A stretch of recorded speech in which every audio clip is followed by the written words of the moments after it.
Olá, sejam bem-vindos ao canal Senhora Literatura.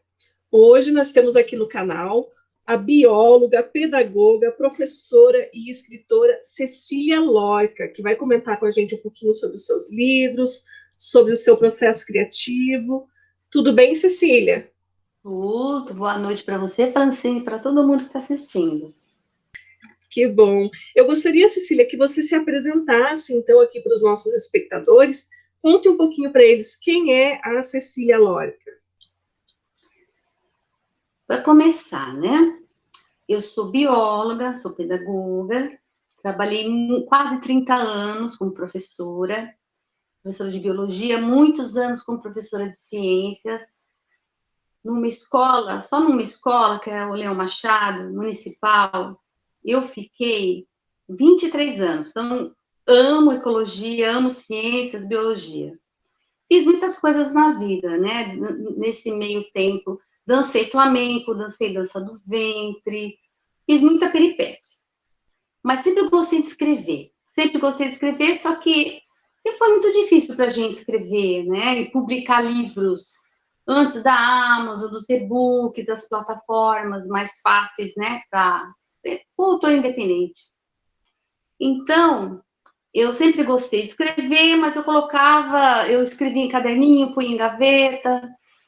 Quando eu tinha 14 anos, eu comecei a escrever um livro, o livro Destino de Elizabeth Montclair. Eu comecei a escrever porque eu assistia muito filme de Bang Bang, série de Bang Bang, western, amo, né? Amava quando era menina.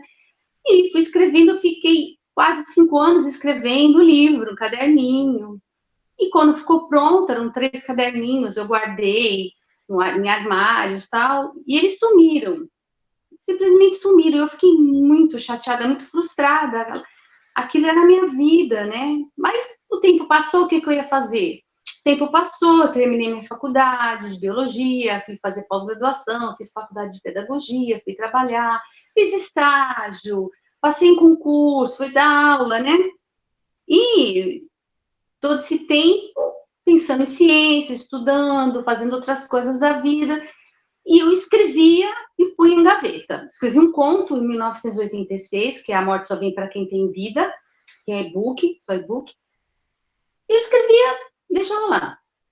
Quando foi em 2017, em janeiro de 2017, eu sonhei com Elizabeth Montclair, que é a minha heroína perdida, a minha heroína do meu livro quando eu era menina.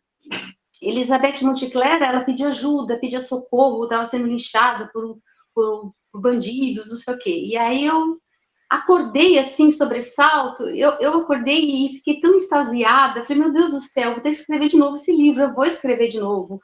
Faz mais de 30 anos, 30, 40 anos, eu vou enxertar, vou reescrever, eu vou dar um jeito. E aí, em janeiro, eu comecei a escrevi, consegui, né, descobri o LibreOffice, aí eu escrevi e descobri a Amazon, e eu publiquei na Amazon em setembro, né, de 2017. Dali para cá, eu não parei mais. E agora, em outubro, né, em outubro, eu publiquei meu 8º livro, foi Laurita, o e-book. Não parei mais, são 8 livros já. Entre e-books, né, e livros físicos, que eu tenho os físicos aqui. É isso o básico, né, de vida, assim, bem doida, assim, mas... Que legal. É bom a gente conhecer um pouquinho, né, da sua história, né? Começou a escrever tão cedo, depois acabou perdendo as coisas e conseguiu retomar. Eu acho que isso serve de inspiração para muitas outras pessoas, né?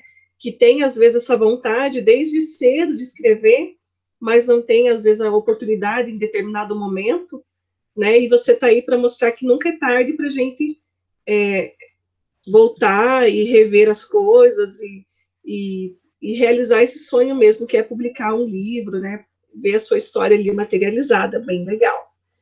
E me diga uma coisa, Cecília, o seu nome, Cecília Lorca, ele é um nome artístico ou é seu nome de Não, verdade? o meu nome é Maria Cecília Regis Lorca dos Santos. Dos Santos é do meu marido, Lorca é do meu pai. Meu É, pai era Arlindo Lorca Garcia. Eu perguntei porque quando a gente está nesse meio, né, a gente conhece muito o grande poeta, o Garcia Sim, Lorca, né? era primo do meu avô. É o Você que o tá, meu avô dizia. tá brincando. Ele falava, eu não tenho nenhum documento, nenhuma prova. Só que assim, meu pai parecia muito com ele, né? Vejo as fotos, né? Que eu tenho a biografia do Garcia Lorca, eu amo, meu pai amava, meu pai comprou os livros, tem a biografia, tem o romance gitano. Meu pai sempre falava muito dele, e que o meu avô era primo, não sei o quê. Mas assim, documento para dizer, ai, não tenho, mas a minha família toda é de Granada, né? Tanto por parte de pai, como por parte de mãe. É muito interessante, porque os meus, a minha abuelita, né, a mãe da minha mãe veio de Granada com o marido, tá vieram de Granada, e o meu pai também, a família veio de Granada. E se encontraram em São Paulo, na bairro da Saúde, e se casaram, então, todo mundo de Granada. Então, é bem interessante. Então, eu até escrevi, quando eu conheci a Amazon, eu tinha umas poesias tal, e eu tá aí o livro físico e e-book na Amazon, né? E eu até escrevi sobre Granada. Eu escrevi uma poesia em homenagem à Granada. Eu posso dar uma lidinha?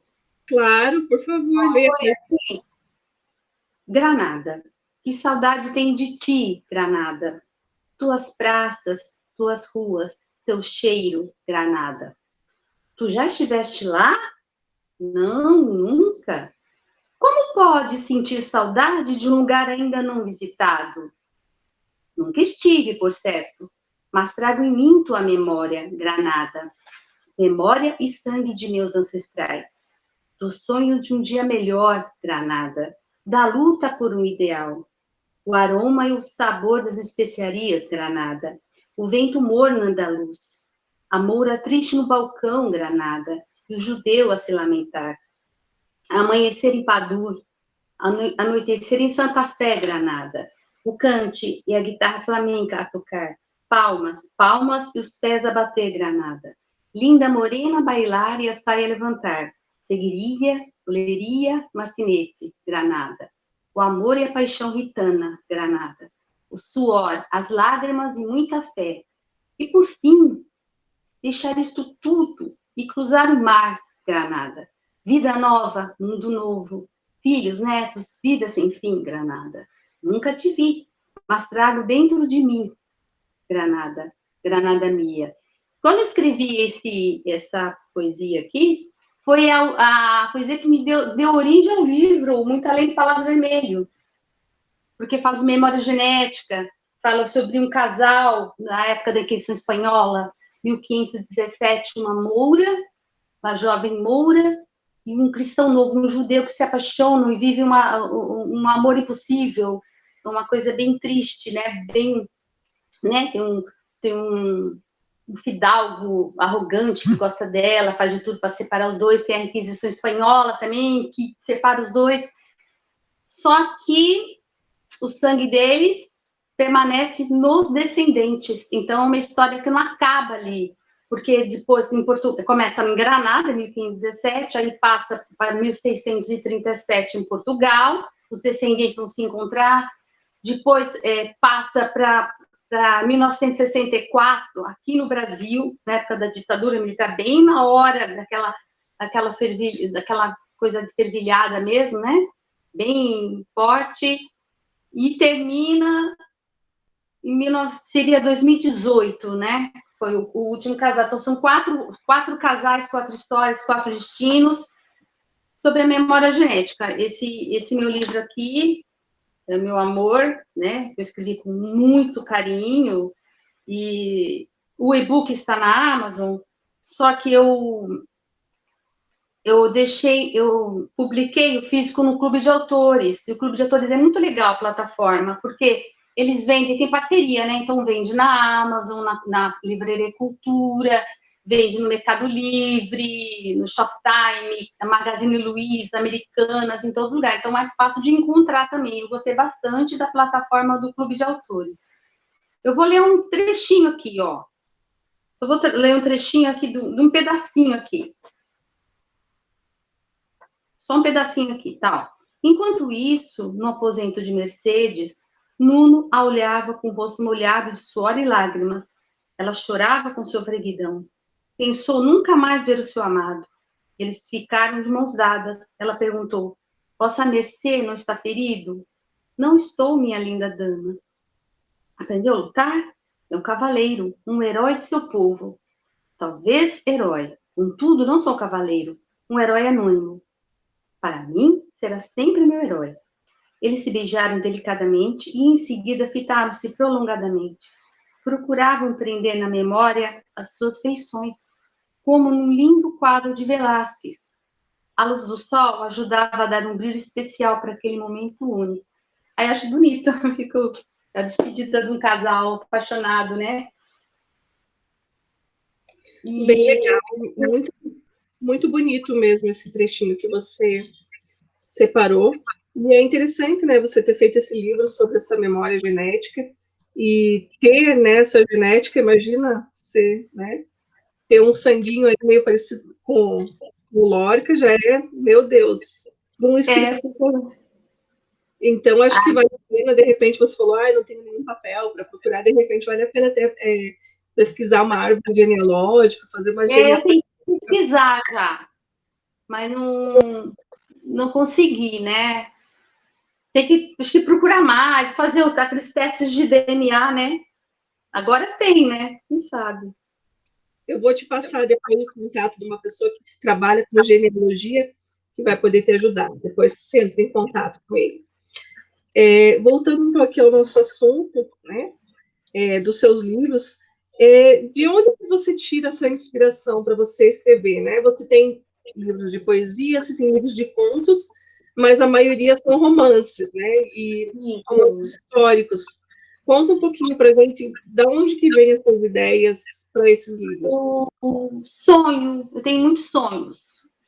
Eu sonho com os personagens, com os protagonistas. É muito estranho, né? Geralmente é sonho. No caso aqui do Mamiluque, que é a história de um garotinho alemão que partiu de lá, da vila germânica dele, na Cruzada dos Esquecidos, Cruzada das Crianças, ocorreu mesmo a Cruzada das Crianças em 1212, né? E aí eu tinha sonhado, mas eu não sabia o nome dele. Eu falei assim, eu preciso de quem é você? E eu falei, mas quem é você? E aí eu vi, né? Eu ouvi Norbert, eu ouço, né? E muitas, por exemplo, Camille, eu tenho uma coletânea de contos chamada Doruba e Outras Histórias, e a Camille, que é uma jovem americana na época da independência dos Estados Unidos, eu sonhei com uma cena que me assustou, parecia um pesadelo. Eu acordei e eu pensei, meu Deus, isso seria uma boa história, mas quem é ela? Quem é você? Aí eu dormi de novo e ela falou para mim, eu sou a Camille. Então aqui também muitos personagens no sonho se apresentam, eles falam, oi, meu nome é tal. Eles falam comigo no sonho. Então, Elizabeth Montclair mesmo, eu tinha sonhado com ela, e eu comecei a escrever, aí eu perdi o manuscrito, e em janeiro de 2017, eu sonhei com ela pediu socorro para mim. Bem assim. E aí sento para escrever e vem, às vezes, bem assim, às vezes eu escrevo, eu termino, eu olho e leio, mas fui eu mesmo que escrevi isso, não é? Engraçado, não é? Às vezes a gente fica meio que nem agora, como eu terminei Laurita, eu quero escrever uma outra história, estou pensando numa história, só que eu estou meio... Deu uma travadinha, acho que é porque eu cansei, porque esse ano eu escrevi esses 2 livros, eu escrevi a Laurita, o último, né, que está em e-book, eu publiquei a Laurita em outubro, e em setembro eu publiquei Ângela e a Cama de Pedra, que Ângela e a Cama de Pedra, também eu fiquei muito emocionada, porque é sobre viagem no tempo, né, ficção científica, né, que é a história de uma moça, uma bióloga afrodescendente que viaja no tempo, que encontra sem querer um portal na cama de Anchieta, aqui em Itanhaém. E ela viaja para 1574, naquela época terrível do Brasil colonial, com aqueles bandeirantes, né, os sertanistas, os jesuítas, toda aquela injustiça, escravidão, né, e tudo aquilo, né, ela passa por tudo isso, Ângela. E aí eu escrevi, fiquei muito emocionada com a história, né, e aí quando eu terminei em março, eu comecei a pensar na Laurita, e por causa da pandemia, do coronavírus, eu, sei lá, me veio uma história sobre a enfermeira, uma enfermeira brasileira, e existia realmente uma missão médica brasileira em Paris, na Primeira Guerra Mundial. Então, eu comecei a pesquisar sobre isso. Eu falei, nossa, então uma enfermeira brasileira em Paris, né, travando essa luta contra a pandemia, contra a guerra, aquela guerra horrível, a Primeira Guerra, a Grande Guerra. Então, eu escrevi Laurita, e eu demorei 3 meses, esse é o livro que demorou menos para escrever, em 3 meses eu escrevi Laurita. Foi assim, comecei em maio, terminei em agosto, e foi assim, né? A Ângela já demorei porque eu fiquei um pouquinho doente uma época, aí eu fiquei com mais de mês sem escrever. Fiquei meio mal, assim, tenho problema na coluna, né? E a Laurita foi em 3 meses. A Ângela, a Cama de Pedra e a Laurita, elas estão em e-book ainda, mas logo, logo eu vou lá, vou colocar, vou publicar o físico no Clube de Autores, que eu gostei bastante da plataforma, né? E eu tenho Doruba e outras histórias, que são contos curtos, né? Bem curtinhos. Também histórico, a maioria histórico. E agora, tem um conto, que é A Morte Só Vem para Quem Tem Vida, que está em e-book também, e a história de uma médica, e essa médica se passa em 1986. Eu escrevi em 1986 sobre uma médica que se apaixona por um paciente. É um conto, um drama, né? E eu tinha escrito e deixado também guardado. Quando eu descobri em 2017, porque assim, eu me aposentei em 2015. Aí em 2015, 2016, eu falei, o que eu vou fazer? Vou voltar a dançar, vou fazer isso, fazer... E aí em 2017, como eu sonhei com a Elizabeth Montclair, eu fui pesquisar, comecei a escrever, descobri a Amazon, e aí eu comecei, falei, não, vou publicar, e publiquei esses e-books. E aí eu fiquei feliz de publicar, porque você fica com aquilo na gaveta, que nem você falou, a gente tem inspiração, escreve, fica na gaveta, quer que as pessoas leiam, que as pessoas conheçam o trabalho da gente, né? Então, fiquei bem feliz de poder publicar, divulgar, ter meus livrinhos, né? Legal, como eu falei já antes para você também, né? A gente conhecer a história de outros escritores serve também como um estímulo, né, para as pessoas que às vezes têm essa vontade, mas deixam lá guardadinho. Então, espero que essa nossa conversa aqui também ela seja um estímulo para outras pessoas que às vezes têm essa vontade de ser um escritor que escreve, que publica, né, e que tem essa coragem, como você teve, então, de tirar da gaveta e jogar aí para o mundo, né, para que outras pessoas possam conhecer. E às vezes a gente escreve uma coisa que é para nós a princípio, mas ela chega em outra pessoa e vai fazer sentido para aquela outra pessoa também. E aí que está, né, a magia da escrita, de você se conectar com pessoas que às vezes estão do outro lado do país ou do mundo, mas que vão se identificar ali nessa leitura. E eu queria que você comentasse um pouquinho, Cecília, você falou rapidamente aí dos seus livros, né? Alguns títulos eu achei curiosos, né? São nomes diferentes, por exemplo, o Mameluque ou o Doruba. Esses nomes, eles são de que origem e por que você escolheu colocar nomes tão diferentes? Da onde veio esses nomes? Então, o Mameluque, quando eu comecei a escrever o livro, era A Cruzada dos Esquecidos, que é a história da Cruzada das Crianças. Milhares de crianças saíram da Europa e foram em direção a Jerusalém para salvar o Santo Sepulcro das mãos dos sarracenos, e essas milhares de crianças simplesmente sumiram. É muito estranho, né? E quando eu comecei a escrever a história de Norbert, que é um dos sobreviventes, eu comecei a estudar e pesquisar, né, que existiam os mamelucos. Os mamelucos são os mamelucos. O mameluco é um soldado, um escravo soldado do Egito. Daí, o interessante é que aqui no Brasil eles usaram esse termo, essa definição mameluco, para as pessoas que moravam aqui, né? Mas mameluco, na verdade, são os escravos, que pode ser de origem cristã, né? Os turcos que eles captavam, e cristãos e europeus, são os escravos soldados, são soldados, no caso, da guarda real do sultão do Egito. Daí mameluco. Então, quando eu comecei a escrever, comecei a entrar nesse mundo, ficar absorvida pelo livro, né? Porque a gente, eu acho que você também, a gente entra no personagem, a gente entra na história e vive a história. Eu mergulho dentro da história. Então, eu mergulhei aqui dentro. Tem que ser Mameluco o nome do livro, que ele era um mameluco, né? Por isso eu coloquei Mameluco, a Cruzada dos Esquecidos, né? Porque é uma história de um garotinho que sai da vila dele na Europa, né? Na antiga Germânia, que agora é Alemanha, naquela época não se falava Alemanha, na Germânia. Ele sai com milhares de amiguinhos para tentar salvar o Santo Sepulcro, achando que com fé no coração ia conseguir. No fim, dá tudo errado. Ele se torna escravo, ele vai parar lá no Cairo, vira soldado. Não dá para falar mais, senão vai dar spoiler. Mas, assim, por causa da história, ele chamava Mameluco. No caso do Doruba, como eu escrevi sobre um garoto africano dentro de um navio negreiro, preso no navio negreiro, que seria um jovem, né, um adolescente, que é raptado da África, da terra dele, porque é o que faziam, né, começou no século XVI, né, 16, 17, 18, eles simplesmente sequestravam as pessoas, né, simplesmente sequestravam o jovem, a pessoa não via mais a família, a namorada, o filho, botavam no navio negreiro e trazia aqui para a América, trazia aqui para o Brasil. Então, eu fiquei pesquisando o nome e veio Doruba, o nome africano, né? Então, eu coloquei Doruba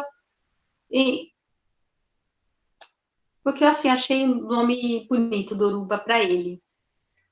Eu pesquisei. É Doruba. Até no livrinho, a capa tem um naviozinho, tem um navio, tem um mar, tal. Eu fiz assim, ficou bonitinha a capa do e-book. É por causa disso. Agora já deu para ter uma noção melhor. A princípio, quando a gente vê o título, a gente não tem muita ideia, né, do que se trata. Então, agora com você falando, deu para entender bem. O Doruba são vários contos curtinhos. Tem a história do Biratã, que é um índio, o Doruba, a Camille. São todos personagens de historinhas curtas, mas todos assim, o tema sempre é exploração humana, né? No caso do índio, do negro, né? Do colono aqui na América. Geralmente isso. Então, aproveitando que você puxou essa questão dos temas, né?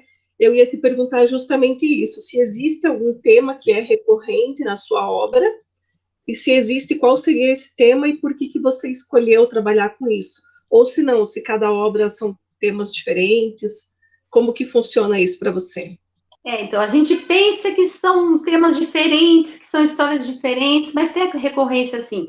Eu gosto muito de falar sobre a injustiça humana, sobre o problema da escravidão, né, o problema do racismo. Acho que praticamente tudo que eu escrevo, eu tento abordar, né,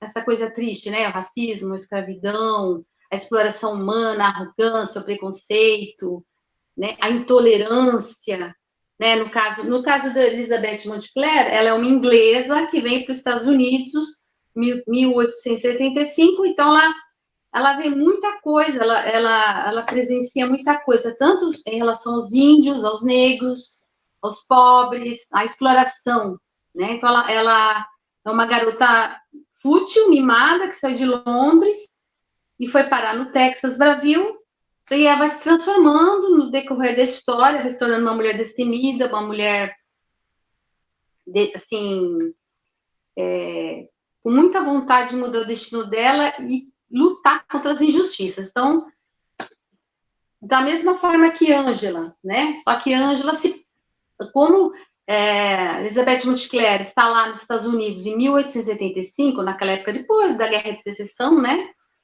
O tradicional faroeste, né? Oeste, Brasil, tal, aquela coisa.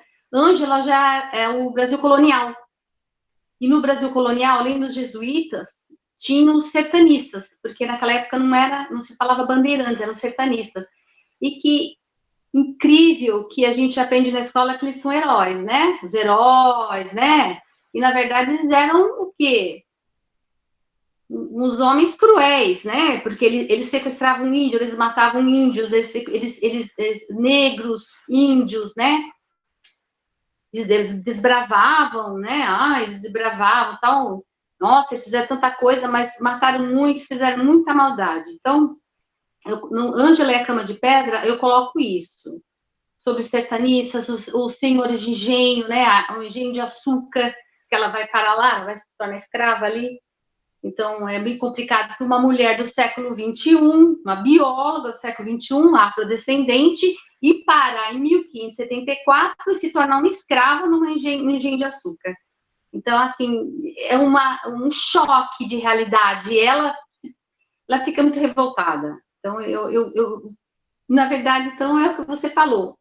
É sempre essa coisa da arrogância, do preconceito, do racismo, da exploração humana, geralmente.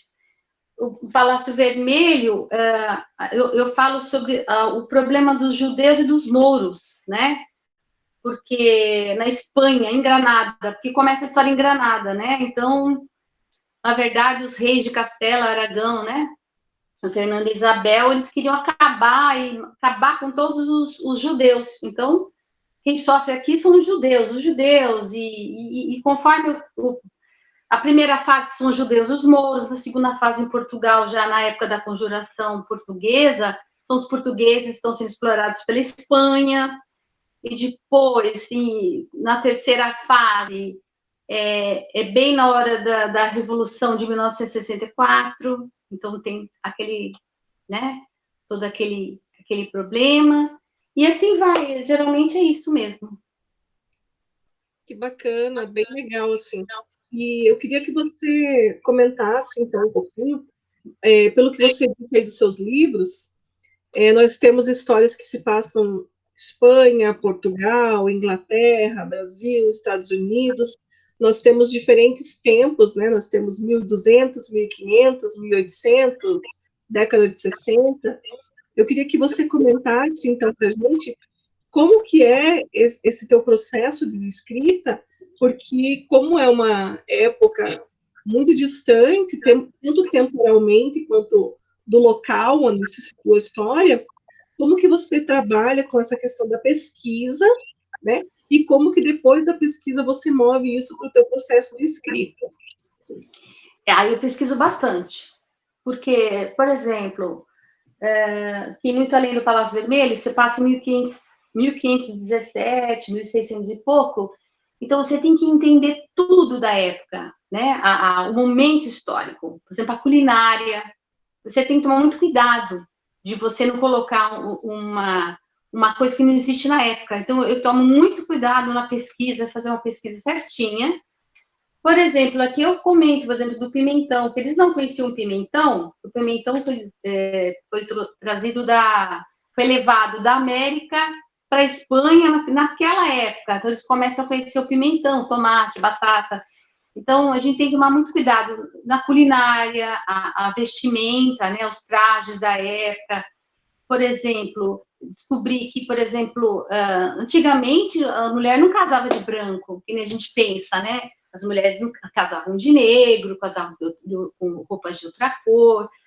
O advento do branco no casamento foi mais recente, né?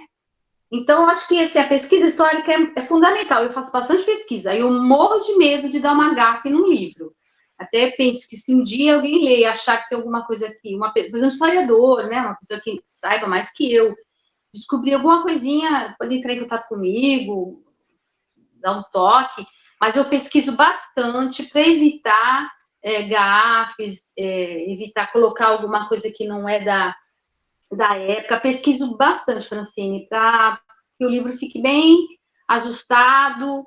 Então, eu pesquiso bastante sobre a época, primeiro eu pesquiso o que eu vou escrever, e como é histórico, eu pego um gancho de um assunto que aconteceu, de um fato histórico, e coloco um personagem, né? Então, eu ponho personagens fictícios no meio, com com personagens históricos que existiram. E aí eu vou fazendo, vou pensando na narrativa, na trama, vou escolhendo todo o assunto e pesquisando toda a história com bastante detalhe, e é assim que eu faço, eu pesquiso bastante, basicamente. E essa pesquisa, ela acontece mais pela internet? Isso, pesquisa na internet, livro, eu tenho alguns livros, mas nem tudo a gente acha em livro mais, né? Então, eu pesquiso realmente na internet, vou pesquisando tudo, vem tudo quanto é site, vou pesquisando, vou olhando, culinária, vestimenta, processos históricos, nomes, né? Por exemplo, nomes, porque tem que tomar muito cuidado com nomes, porque, por exemplo, antigamente, existiam vários tipos de nomes, que a gente, por exemplo, Pantaleão, Epaminondas, a gente não usa mais, mas antigamente se usava. Agora, Emerson, Edson, Wesley, são nomes que a gente usa hoje, também é meio americanizado, mas não se via no século XVI, XVII, né? Então, tem que pesquisar também os tipos de nomes que você pode usar, dependendo da época. Quando eu escrevi Laurita se passa em 1918, e aí segue até 1924, porque eu falo da Primeira Guerra Mundial, depois eu falo da Revolução de 1924, que é uma revolução esquecida, e eu falo na Revolução de 24 nos 2 livros, Laurita, e aqui o Muito Além do Palácio Vermelho falo também dessa revolução, que foi um bombardeio terrível, o governo federal jogou bomba em São Paulo, matou mais de 500 pessoas, e ficou por isso mesmo, as pessoas não lembram disso, né? Que é o tenentismo, né? Na época do voto de cabresto e tal. Então, eu tive que pesquisar bastante, pesquisar os nomes, as pessoas, os agentes históricos da época, né? Então, cada época tem um tipo de história, né? Que você tem que olhar bem para se adequar à linguagem também. Então, por exemplo, tanto Muito Além do Palácio Vermelho como Ângela, a Ângela falava você, mas lá eles não sabiam que era você, porque naquela época se falava tu, se usava o tu, na segunda pessoa tu, ou vossa mercê ou vossa mercê. Então eu uso tu, dependendo da pessoa, fala tu, vossa mercê, vossa mercê, e ela fala você. Então pesquisar as formas de relacionamento também, né? Tudo isso. Que interessante.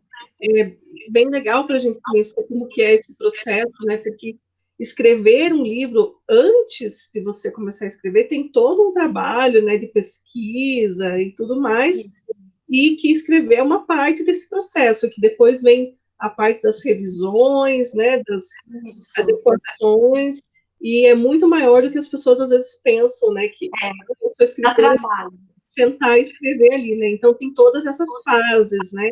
É legal a gente conhecer. Eu queria que você comentasse, então, a gente já comentou do seu processo, dos seus livros, quais que são os autores que você usa como referência, quais que são os seus autores preferidos, o que você gosta de ler, Cecília? Olha, eu gosto muito da Jane Austen, né? E meu livro da Emily Brontë, o Morro dos Vivantes, sempre foi meu livro preferido, né? Quando era menina que eu li. Eu tenho muitos autores que eu gosto, né? Então, é difícil até enunciar vários, né? Mas eu gosto bastante da Jane Austen. Mas é lógico que é uma escritora do século XIX, começo, né, do século XIX, tem uma escrita mais rebuscada, né? Mas quando eu escrevo, eu não gosto de escrever muito. Eu tento escrever de uma forma coloquial mesmo, né? Uma forma mais formal, não informal. Não uma coisa assim, mais, e aí, cara, tudo bem? Não, eu tento ser mais formal, né? Para escrever. Agora, regionalismo. Se uma pessoa, por exemplo, na Ângela, quando tem um índio, ele está falando, lógico que ele não vai falar, ó, senhora, não sei o quê, ele vai falar de uma forma mais simples, que o índio se colocava diferentemente da gente, né? Porque ele estava aprendendo português, tinha o dialeto dele, então é uma forma mais simples. Mas é isso. Bacana. E agora, Cecília, eu queria que você comentasse também, né? Você falou ali da sua história, e como seus textos ficavam na gaveta e tudo mais, e como a Amazon foi para você assim um divisor de águas, né? Então, eu queria que você comentasse aqui para os nossos espectadores do canal. Nós temos muitos que são leitores, mas também temos escritores, aspirantes a escritores. Queria que você comentasse um pouquinho assim, como que foi essa tua relação com a autopublicação, que mudou na sua vida, que portas a Amazon abriu, e também você comentou do clube, né, de autores. Queria que você comentasse um pouco dessa tua experiência nessas plataformas, desse dicas para o pessoal que está pensando em se aventurar na escrita, o que você tem a dizer para eles com relação a isso? Olha, quando eu descobri a Amazon, eu nem acreditei que existisse uma plataforma que você pudesse publicar independente, né? Eu acho assim, né? E-book, eu nem entendia muito. Na verdade, eu sou bem bobinha nesses negócios de tecnologia. Quando eu publiquei, o primeiro que foi Elizabeth Montclair, né? O Destino de Elizabeth Montclair, depois o meu livrinho de poesias, que é Alma, Vez e Colinas, eu fiquei bem contente. Eu acho assim, é bem interessante. Você publica, você tem seus royalties, né? Você não precisa pagar nada, né? A plataforma está lá, você coloca, você tem o relatório de vendas, então se alguém comprou, se alguém leu páginas. O que eu acho interessante na Amazon é que o relatório de vendas é bem legal para você ver, para você entender. Você pode vender o livro, mas também as pessoas lerem, e cada página lida é contada, você recebe, é pouquinho, nem um centavo cada página. Mas você recebe, você vê que as pessoas estão lendo, eu acho importante. Para mim, o importante não é só receber e ganhar dinheiro, né? Porque eu sou uma professora aposentada, né? Então, não vou viver de livro, né? Vou viver de literatura. Mas saber que as pessoas estão lendo. Por isso que eu sempre deixo o livro, quando eu posso, naquela promoção gratuita, eu deixo o livro gratuito. 5 dias, de 90 em 90 dias. Eu sempre deixo para as pessoas lerem à vontade, né? Conhecer minha obra, conhecer meus livros, que eu acho importante. Quando eu descobri o Clube de Autores, que eles fazem, eles publicam um livro impresso, eu também gostei bastante. É bacana, é fácil, né? Você coloca, e eles têm parcerias. Eu acho interessante isso, que o Clube de Autores tem parcerias com Americanas, com o Mercado Livre, com a própria Amazon, né? Eu tinha dificuldade na Amazon, porque você coloca o e-book na Amazon, tudo bem. Quando você faz o livro físico é feito nos Estados Unidos e vem para cá e tem aquele monte de taxa, aquele monte de coisa. Eu achava tão triste. E aí eu acho muito complicado. E o livro na Amazon, o livro físico, é atrelado ao dólar, então ele fica mais caro, né? Eu tenho já do Clube de Autores, é feito aqui, plataforma brasileira, né? E você publica, tá lá, eles fazem a parceria, você pode encontrar nas Americanas, no Magazine Luiza, Shoptime, no Submarino, você encontra em vários lugares. Então, às vezes a pessoa gosta da Amazon, gosta de comprar na Amazon, mas tem gente que gosta do Mercado Livre. Clube de Autores, né, todo mundo que conhece, então você deixa vendendo lá, mas também tem na Amazon, tem no Mercado Livre, então eu acho que tem mais opções para as pessoas o livro físico, e sai mais em conta, fica mais barato também, né? Por isso que eu estou fazendo a segunda revisão deste daqui, do Destino de Elizabeth Montclair, que é a primeira revisão eu percebi algumas coisas, eu estou fazendo a segunda revisão, vou trocar capa e pretendo colocar no Clube de Autores. Aí vai ficar mais fácil para as pessoas encontrarem e comprarem. Legal, obrigada aí por você contar um pouquinho, né, de como que foi. E realmente essa questão da independência mesmo, né? Como você falou, você vai lá, você publica o seu livro, você imprime o seu livro, e isso dá, né, para o escritor o controle da sua produção, né, da sua divulgação. Então, bem legal. Conta para a gente, então, Cecília, se você está com algum projeto em mente, quais são os seus projetos futuros? Eu comecei a fazer uma pesquisa, foi um sonho que eu tive, mas ainda está muito de uma mulher que entra em coma e ela viaja para um outro mundo dos sonhos dela. Mas está bem no início, não dá para falar muito, não. Estou fazendo a pesquisa ainda, então vai demorar um pouquinho.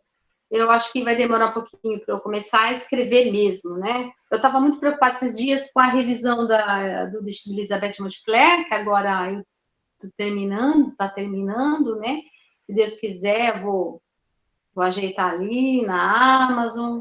Então, eu estava preocupada esperando o livro, né? Arrumar tudo direitinho.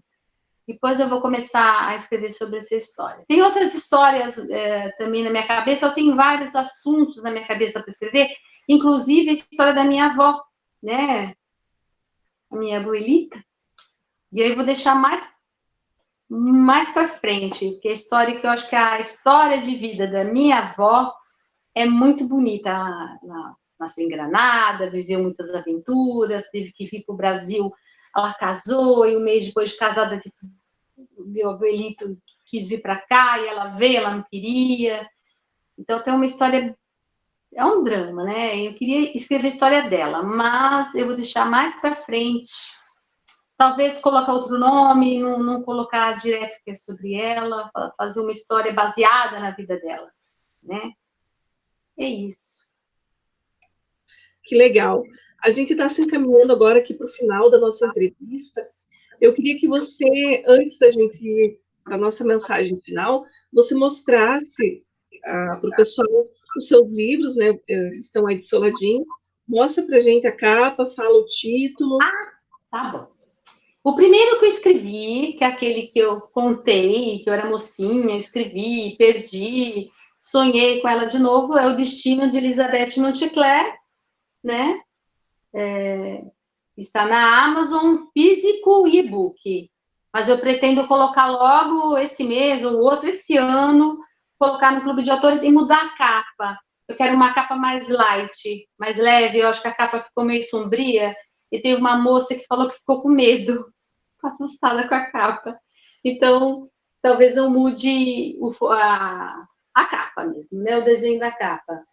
E aí eu escrevi esse aqui, Alma, Voz e Colinas, são poesias, né? Várias poesias que eu, quando eu era menina, eu escrevia, deixava na gaveta, tal, e eu resolvi pegar essas poesias e publicar. E eu vejo que o brasileiro não gosta muito de poesia, né? Eu sempre deixo de graça. Poucas pessoas baixam, mesmo de graça. Eu faço divulgação, que você falou, nós mesmos fazemos nossa publicação, né? Nossa divulgação, nossa publicação. Então, a gente tem que correr atrás. Esse aqui, Muito Além do Palácio Vermelho, que é a história sobre memória genética, né? Um amor impossível entre um judeu e uma moura. E esse amor se torna... o sangue deles vai se perpetuar, porque os descendentes vão se encontrar em várias épocas, em vários locais e tal. Esse daqui, o e-book está na Amazon, mas o livro físico está lá no Clube de Autores. O Mameluque também. O Mameluque, que é a história da Cruzada das Crianças, né, tal. O menininho que foi tentar salvar o Santo Sepulcro, salvar Jerusalém da mão dos mouros e acaba se tornando um muçulmano, né? O e-book está na Amazon e também no Clube de Autores você encontra o livro físico. Os outros, ó, Laurita, Ângela, Cama de Pedra, Doruba, A Morte Só Vem para Quem Tem Vida, só tem e-book por enquanto. Laurita e a Ângela Cama de Pedra, logo eu quero já ir no Clube de Autores, né? E na CBL, porque você tem que pedir para a CBL o ISBN, né? Então, tem todo o processo para o livro físico, né? Porque no caso da Amazon, ela própria tem o ISBN dela, mas os livros brasileiros têm que ter o ISBN nosso aqui da CBL, né? Então, tem todo um processo para você publicar o livro físico. Então, se Deus quiser, no começo do ano que vem, eu vou publicar os físicos. É isso. Vamos ficar torcendo aí para as suas próximas publicações, que sejam muitas e que tenham muito sucesso. E agora, para finalizar, esse nosso momento, eu gostaria, Cecília, que você deixasse um recado para os seus leitores e também para os novos autores. Eu quero deixar assim, o recado que eu posso dizer é que não desistir, não desistir nunca. Que é árdua a caminhada, que você sofre, que às vezes a gente, por exemplo, eu me sinto às vezes meio frustrada, eu me sinto às vezes falar, meu Deus, será que vale a pena? Aí estou escrevendo, a gente gasta tempo, que a gente faz, escreve, e às vezes parece que não adianta nada, né? A gente se acha desconhecida, né? No meu caso, né? Não sei, eu não sou uma autora conhecida, mas não pode desistir, não. Tem que ir para frente, tem que ir lá. Divulga, fala, comenta com as pessoas, vai atrás, faz amizade, né? Boas amizades com a Francine, e vai atrás do sonho, corre atrás, não esquenta a cabeça. Às vezes você recebe uma avaliação, eu não gostei, que não sei o quê, pode acontecer, que ninguém, não é todo mundo que gosta do tipo, por exemplo, como eu escrevo a maioria é romance histórico, tem gente que não gosta muito de romance histórico, então ele vai ler e vai falar, ai meu Deus, que chato, não gosta, não lê, né? Eu gosto de romance histórico, adoro romance de época, né? Eu gosto também dos contemporâneos, mas gosto de escrever, eu gosto muito de romance de época, de romance histórico. Então, tem gente que não gosta, então vai ter gente que vai falar, que chato, que história chata, ai meu Deus, que chatice, que, né? Não esquenta a cabeça. Não gosta, não lê. E quem gosta, lê e bate palma e a gente vai seguindo, vai, né? Vai lá, vai, bola para frente e vamos tentar, né? E todo mundo, tanto o leitor, né? Como os autores, e muita gente que não é autor ainda, não publicou, mas tem coisa para publicar. Tem que ir atrás. Não fica com medo, não fica preocupada, não fica nervosa, publica, porque sempre tem alguém que vai gostar do seu trabalho. É isso mesmo, né? A gente não consegue agradar todo mundo, mas com certeza conseguimos agradar aquelas pessoas que gostam do gênero que a gente escreve, como você falou, né? Não adianta você pegar um livro de um gênero que você gosta, pode ser que você vai ter aquela resistência, mas com certeza a gente consegue atingir o público que é o público-alvo daquele livro. Então, Cecília, eu queria te agradecer bastante por você ter, né, se disposto a essa entrevista, a essa quase uma hora que a gente está aqui conversando. Vou aproveitar o momento também para mandar um abraço para as nossas colegas lá do Cantinho Feminino da Literatura, que foi onde a gente se conheceu, né, Cecília? Então, mandar um abraço grande, tanto para as leitoras que estão lá, quanto para as outras autoras, né? Deixar o nosso grande abraço aqui para elas e desejar também para elas muitos livros e muito sucesso sempre. E lembrando também aqui para o pessoal do canal, se você ainda não é inscrito no canal, aproveita e se inscreve, deixa o seu joinha, deixe os seus comentários também aqui nessa entrevista da Cecília, se você gostou, o que você achou, se você tem alguma pergunta que de repente a gente não fez aqui na entrevista, você gostaria de saber da Cecília, também pode deixar nos comentários. Bom, Cecília, obrigada mais uma vez. Quem quiser, então, os seus livros pode encontrar na Amazon e no Clube de Autores, é isso? Isso. Então, isso tá bom. Mesmo. Obrigada e um grande beijo para você, muito sucesso. Um beijo para você também. Obrigada pela oportunidade, Francine.